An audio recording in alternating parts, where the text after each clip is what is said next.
What are orbitals. Orbital क्या है, ठीक है। We know that hydrogen have 1 electron. ये आप देख सकते हैं, ये हाइड्रोजन है, हाइड्रोजन के पास 1 इलेक्ट्रॉन होता है। बट हाइड्रोजन का ये 1 इलेक्ट्रॉन कहाँ मूव करता है, कहाँ पे ये स्पिन करता है, कहाँ घूमता है, ठीक है। ये आपको बताना है, ठीक है। इसका प्लेस बताना है कि कहाँ वो स्पिन करता है।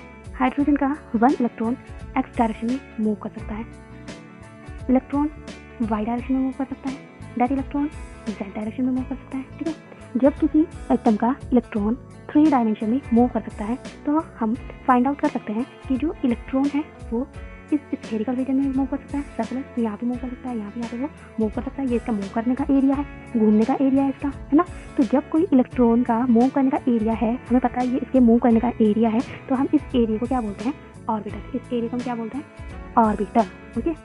तो ये जो स्फेरिकल रीजन है, ये आप देख सकते हैं, स्फेरिकल रीजन इसको बोल रहे हैं, ठीक है। Electron is present in 3 dimensional region. ये 3 डायमेंशनल रीजन है, जो सर्कुलर रीजन है वो 3 डायमेंशनल है, इधर भी मूव कर सकता है, इधर भी कैसे भी वो मूव कर सकता है, ठीक है। ये इलेक्ट्रॉन में मूव कर सकता है, इलेक्ट्रॉन के मूव करने का ये पाथ है। जैसे कि ट्रेन को चलाने के लिए ट्रेन का ट्रैक होना चाहिए, पटरी होनी चाहिए, जहाँ जहाँ पटरी होगी वहाँ तक वो मूव कर सकेगा। ऐसे ही इसमें स्फेरिकल रीजन में जहाँ तक इसका स्फेरिकल रीजन है, ऑर्बिटल है, वहाँ तक वो मूव कर लेगा इलेक्ट्रॉन, ठीक है। इसकी डेफिनेशन देख सकते हैं, द 3 डायमेंशनल रीजन, ठीक है। जो सर्कुलर रीजन को हम 3 डायमेंशनल रीजन बोल रहे हैं, क्यों बोल रहे हैं मैंने आपको पीछे दिखा दिया है स्ट्रक्चर।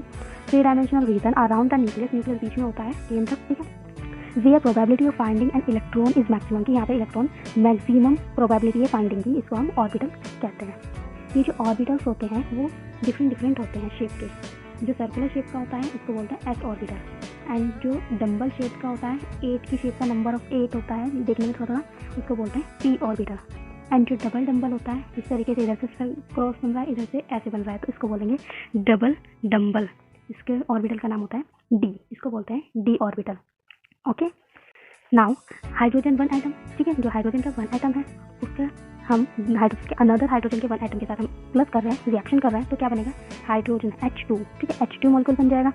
बट अब आपके मन में क्वेश्चन अराइज हो रहे होंगे कि ऑर्बिटल कॉम्बिनेशन कैसे हुआ है, शेप ऑफ मॉलिक्यूल क्या है, बॉन्ड एनर्जी क्या है, ये जो मॉलिक्यूल बना है इसकी बॉन्ड एनर्जी कितनी है, हाई है, लो है, कितनी है, बॉन्ड लेंथ क्या है, इन दोनों के बीच की लेंथ, बॉन्डिंग जो लेंथ है वो कितनी है। अब इन क्वेश्चंस को सॉल्व करना बड़ा मुश्किल लग रहा होगा आपको, ठीक है। तो मैं आपके लिए लेकर आई हूँ एक न्यूमोनिक, ये मेरा खुद का सेल्फ न्यूमोनिक है, ठीक है। मैं इसको याद करती हूँ बिग बॉस के नाम से इस न्यूमोनिक को। इसका मतलब होता है बॉन्ड एनर्जी, ठीक है। इस बी का मतलब होता है बॉन्ड लेंथ, इस ओ से पता चलता है ऑर्बिटल ओवरलैपिंग, एंड एस जो है वो इंडिकेट करता है शेप ऑफ मॉलिक्यूल, ठीक है। इस न्यूमोनिक का हमें ये यूज़ करना आना चाहिए कि इसको किस थ्योरी में यूज़ करेंगे, बॉन्ड एनर्जी किससे पता चलेगी, बॉन्ड लेंथ किससे पता चलेगी, ऑर्बिटल ओवरलैपिंग किससे पता चलेगा, शेप ऑफ मॉलिक्यूल किससे पता चलेगा। तो इन सब के बारे में मैं आपके लिए लेकर आई हूँ आज एक थ्योरी, जिसको बोलते हैं valence bond theory, short form इसको बोलते हैं VBT, वैलेंस बॉन्ड थ्योरी। तो आइए शुरू करते हैं इस वीडियो को। जय हिंद दोस्तों, मेरा नाम है फरहत और मैं आपके लिए लेकर आई हूँ VBT, that means valence bond theory. Valence bond theory किस बारे में बताती है, मैंने आपको ये बता दिया है, ठीक है। बिग बॉस के बारे में बताती है, एंड ये किस टाइप के बॉन्ड के बारे में बात करती है। ये जो थ्योरी है ये ओनली कोवलेंट बॉन्ड के बारे में बात करती है, ठीक है। ये जो थ्योरी है कोवलेंट बॉन्ड के बारे में बात करती है ओनली, ठीक है। मेटल बॉन्डिंग, आयनिक बॉन्डिंग इसके बारे में बात नहीं करती, ठीक है। ओनली कोवलेंट बॉन्ड के बारे में बात करती है। वैलेंस बॉन्ड थ्योरी में कुछ इंपॉर्टेंट कीज हैं जो मैं आपको बता देती हूँ। कोवलेंट बॉन्ड कैसे बनते हैं, इसमें बात करें कोवलेंट बॉन्ड कैसे बनते हैं। Covalent bond formed by overlapping of 2 atomic orbital, that means 2 atomic orbitals एक दूसरे को ओवरलैप करेंगे, एक दूसरे के ऊपर आ जाएंगे। ये थोड़ा ये यहाँ पे आप देख सकते हैं, ये हाइड्रोजन है, ये Cl है, क्लोरीन, ठीक है। Hydrogen and chlorine they combine together, ये एक दूसरे के साथ कंबाइन हो जाएंगे, और जब ये कंबाइन हो जाएंगे तो ये एक दूसरे के ऊपर ओवरलैप करेंगे। ये जो रीजन है यहाँ पे इसको बोलेंगे ओवरलैप रीजन, ये ओवरलैपिंग कर रहे हैं एक दूसरे से, ठीक है। एटॉमिक ऑर्बिटल एक दूसरे को ओवरलैपिंग करके जब बनते हैं बॉन्ड, उन्हें कोवलेंट बॉन्ड कहते हैं, ठीक है। सबसे इंपॉर्टेंट बात तो ये हो गई। टाइप ऑफ ऑर्बिटल, कि ऑर्बिटल कैसे होते हैं जो वो ओवरलैपिंग करते हैं, ठीक है। इस थ्योरी में सबसे इंपॉर्टेंट चीज़ ये है कि जो ऑर्बिटल बॉन्डिंग बनाता है ना वो हाफ फिल होने चाहिए, मतलब आधे भरे हुए होने चाहिए। जैसे H है, Cl है, इन दोनों के जो ये वाला ऑर्बिटल है, ये वाला ऑर्बिटल है, ये क्या है, आधे भरे हुए हैं, पूरे नहीं भरे हुए हैं। मतलब यहाँ पे कोई इलेक्ट्रॉन नहीं है, इसके पास में भी कोई इलेक्ट्रॉन नहीं है, दोनों के दोनों अनपेयर है। Unpair electron orbital half fill होना चाहिए, यहाँ पे ये वाला फुल फिल है और ये हाफ है, तो इन दोनों के बीच में कॉम्बिनेशन नहीं होगा, ओवरलैपिंग नहीं होगी, क्योंकि ये तो फुल फिल है, ठीक है।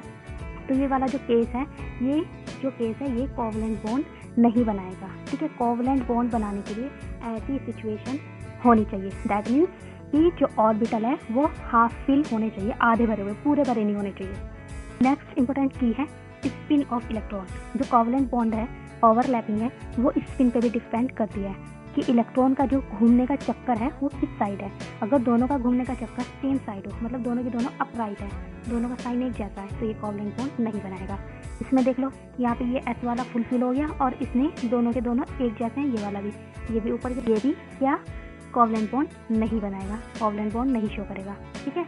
कोवलेंट बॉन्ड बनाने के लिए इलेक्ट्रॉन का जो स्पिन का चक्कर है वो अलग होना चाहिए, इस वाले इलेक्ट्रॉन का स्पिन घूमने का चक्कर अलग होना चाहिए। जब दोनों के स्पिन ऑफ इलेक्ट्रॉन अलग अलग है, डिफरेंट है, तो कोवलेंट बॉन्ड बन सकता है। स्पिन मस्ट बी अपोजिट, मतलब जो इलेक्ट्रॉन है वो एक दूसरे के अपोजिट घूमने चाहिए इन ओवरलैपिंग ऑर्बिटल। की जो ऑर्बिटल है वो, उसमें जो इलेक्ट्रॉन है वो अपोजिट मूव करने चाहिए, अपोजिट घूमने चाहिए, स्पिन करने चाहिए, तभी ये ओवरलैपिंग करेक्ट होगी, ठीक है। फोर्थ पॉइंट है important point, identity of orbital. Orbitals की हमें आइडेंटिटी होनी चाहिए। कैसे करेंगे? Orbital retain their identity after overlapping, मतलब ये ओवरलैप तो कर ली, लेकिन जो इनकी आइडेंटिटी है, जो इनकी पहचान है कि कैसे हैं ऑर्बिटल, वो उनकी पहचान उसमें दिखनी चाहिए। तो आप यहाँ पे देख सकते हैं जो एच का जो ऑर्बिटल है हाइड्रोजन का वो सर्कुलर है, ठीक है, एस ऑर्बिटल दिख रहा है। Cl का जो ऑर्बिटल है वो दिख रहा है आपको, P ऑर्बिटल है। जब इन दोनों ने कंबाइन किया यहाँ पे, तो इन्होंने कंबाइन किया तो इसकी भी आपको कंबाइन होने के बाद इमेज दिख रही है सर्कुलर ही, और Cl वाले की भी दिख रही है कि ये डबल शेप दी है। बस यहाँ पे इसने ऐसे तो किया हुआ है तो शेप इसकी सेम वैसी ही। तो कोवलेंट VBT थ्योरी ये बोलती है कि कोवलेंट बॉन्ड उन ऑर्बिटल के बीच में ही बनता है जिनका ओवरलैपिंग बनने के बाद भी शेप चेंज नहीं होती। अगर उनकी शेप चेंज हो रही है दैट मीन्स वो कोवलेंट बॉन्ड नहीं होगा। एक और इम्पोर्टेंट चीज़ ये है कि जब ये सिंगल सिंगल थे, अलग अलग थे, ये अलग है, ये अलग है, ठीक है, सेपरेट है एक दूसरे से, they are separate to each other, ठीक है, तब इनकी जो एनर्जी होगी वो हाई होगी, क्योंकि ये अलग है, प्योर है, इसकी हाई होगी, इन दोनों की प्योर है, हाई होगी अलग अलग। बट जब they are overlapping to each other, जब ये एक दूसरे के साथ ओवरलैप कर लेते हैं तो इनकी जो एनर्जी है वो लो हो जाती है। ओके, नेक्स्ट इंपॉर्टेंट की is number of bonds. Bonds का नंबर क्या होता है, कैसे पता चलता है? तो जितने भी अनपेयर्ड इलेक्ट्रॉन्स होंगे तो उस पर डिपेंड करता है। 1 अनपेयर्ड इलेक्ट्रॉन है तो 1 कोवलेंट बॉन्ड होगा, ठीक है। 2 अनपेयर्ड इलेक्ट्रॉन है तो 2 बॉन्ड्स होंगे फॉर्म्ड, ठीक है। 3 अनपेयर्ड इलेक्ट्रॉन होंगे तो कितने फॉर्म्स होंगे बॉन्ड? 3 फॉर्म्स होंगे, 3 बॉन्ड फॉर्म्स हो जाएंगे। 4 अनपेयर्ड इलेक्ट्रॉन है तो 4 अनपेयर्ड इलेक्ट्रॉन 4 अनपेयर्ड बॉन्ड्स बनाएंगे। ओके, तो नंबर ऑफ बॉन्ड्स किस पे डिपेंड है? Number of unpaired electron. जितने नंबर ऑफ अनपेयर्ड इलेक्ट्रॉन होंगे उतने नंबर ऑफ बॉन्ड्स फॉर्म होंगे, ठीक है। आप नाइट्रोजन का देख सकते हैं, नाइट्रोजन में कितने होते हैं अनपेयर्ड इलेक्ट्रॉन? ये N होता है, इसके कितने होते हैं इलेक्ट्रॉन? 3 होते हैं। ये N का इलेक्ट्रॉन है, नाइट्रोजन के 3 अनपेयर्ड इलेक्ट्रॉन होते हैं, तो यहाँ पे हाइड्रोजन आ जाएगा, यहाँ पे भी हाइड्रोजन आ जाएगा, यहाँ पे भी हाइड्रोजन आ जाएगा। ये हाइड्रोजन इसके साथ बॉन्डिंग बना ली, ठीक है। तो क्या बन गया? NH3 ऐड हो गए, ये आप देख सकते हैं 3 साइड से N ऐड हो चुका है, तो कितने कोवलेंट बॉन्ड बने इसमें? 3 अनपेयर्ड इलेक्ट्रॉन है अमोनिया में, तो 3 अनपेयर्ड इलेक्ट्रॉन क्या बन जाएंगे? 3 कोवलेंट बॉन्ड फॉर्म हो गए। Next is intensity of overlapping. Overlapping की जो इंटेंसिटी है वो किस पे डिपेंड करती है?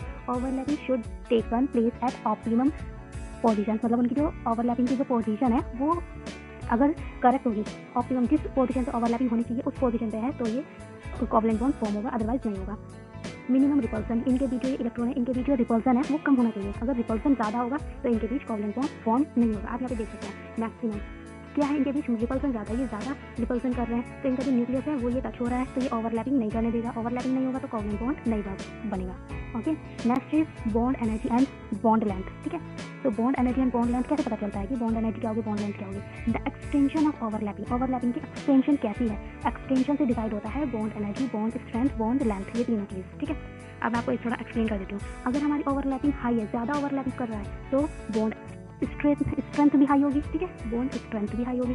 ओवरलैपिंग हाई है तो बॉन्ड स्ट्रेंथ भी हाई होगी। अब मैं आपको बता देती हूँ मिनिमम ओवरलैपिंग, ठीक है। मिनिमम ओवरलैपिंग कम हो रही है, बहुत कम। यहाँ पे देखो ये एक दूसरे से दूर दूर है, ये साइड वाइज ओवरलैपिंग हो रही है, ठीक है, ये एक दूसरे से दूर दूर है, बिल्कुल कनेक्ट नहीं हो रही है। यहाँ पे देखो, यहाँ पे एकदम एक दूसरे के ऊपर ओवरलैप हो रहा है, मैक्सिमम ओवरलैपिंग है। और ये क्या है, थोड़ा दूर दूर है, ओवरलैपिंग हो रही है लेकिन दूर दूर है, तो ये मिनिमम ओवरलैपिंग है। मिनिमम ओवरलैपिंग और मैक्सिमम ओवरलैपिंग आपने देख ली, ये मिनिमम ओवरलैपिंग है, दूर दूर है, और ये मैक्सिमम ओवरलैपिंग है, इसका ये एक दूसरे के बिल्कुल पास पास है, ठीक है। जब ओवरलैपिंग हमारी मिनिमम होगी तब हम इसे बोलेंगे स्मॉलर बॉन्ड एनर्जी। आप ये समझ लो, दो फ्रेंड हैं, आपस में इन्होंने हाथ पकड़ रखे हैं, अगर इनका हाथ थोड़ा दूर दूर होगा तो इनका जो एनर्जी होगी खींचने की वो कम होगी, कि हाथ छूट सकता है दूर दूर है, तो इनकी बॉन्ड एनर्जी कम होती है। जब मिनिमम ओवरलैपिंग होती है बॉन्ड एनर्जी कम होती है, स्मॉलर होगी, एंड बॉन्ड की जो लेंथ होगी वो हाई होगी, क्योंकि लंबाई देख लो इनके बीच की खींच लंबाई ज़्यादा है। ठीक है, ये तो बहुत कॉमन है, आप अपने घर में भी लगा के देख सकते हैं इस चीज़ को, कि अगर आप किसी चीज़ को बिल्कुल के नज़दीक से पकड़ लेंगे तो आपकी एनर्जी ज़्यादा हो जाएगी। अब यहाँ पे देखिए मैक्सिमम ओवरलैपिंग है, ओवरलैपिंग ज़्यादा हो रही है, तो ज़्यादा ओवरलैपिंग कर रहा है तो एनर्जी क्या होगी, बॉन्ड एनर्जी हाई होगी। बॉन्ड एनर्जी हाई होगी तो इनके बीच में तो लेंथ दिख ही नहीं रही है, एक दूसरे बिल्कुल कस के पकड़ रखा है, कौन किनारा बिल्कुल कस के, तो इसमें तो स्मॉल बॉन्ड लेंथ दिख ही नहीं रही है, बीच में गैप दिख नहीं रहा है, गैप नहीं है तो लेंथ ही नहीं है बीच की।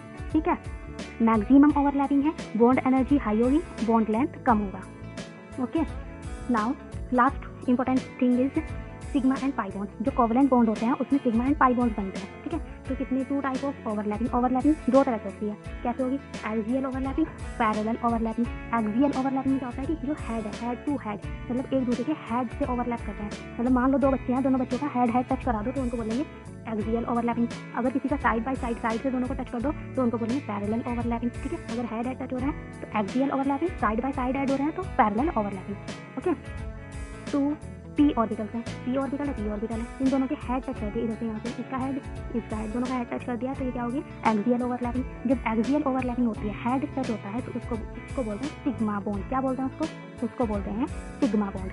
सिग्मा बॉन्ड का जो साइन है वो इस तरीके का होता है, ये सिग्मा बॉन्ड का साइन है, ये सिग्मा बॉन्ड का साइन है। ठीक है, अब साइड बाय देख सकते हैं, पैरेलल अगर हो रही है ओवरलैपिंग साइड बाय साइड, ये देखो पी ऑर्बिटल, ये पी ऑर्बिटल, ये साइड से टच हो रहे हैं, साइड से। जब ये साइड से टच हो रहे हैं तो इसको बोलेंगे पाई बॉन्ड। ठीक है, साइड बाय जब ओवरलैपिंग होती है तो उसको बोलते हैं पाई बॉन्ड। पाई बॉन्ड का साइन क्या होता है, कुछ इस टाइप से होता है। ठीक है, ये सिग्मा बॉन्ड है, ये पाई बॉन्ड है। आई होप आपको मेरी ये वीडियो पसंद आई होगी। अगर आपको मेरी वीडियो पसंद आई है, लाइक शेयर सब्सक्राइब कर दें। Thank you.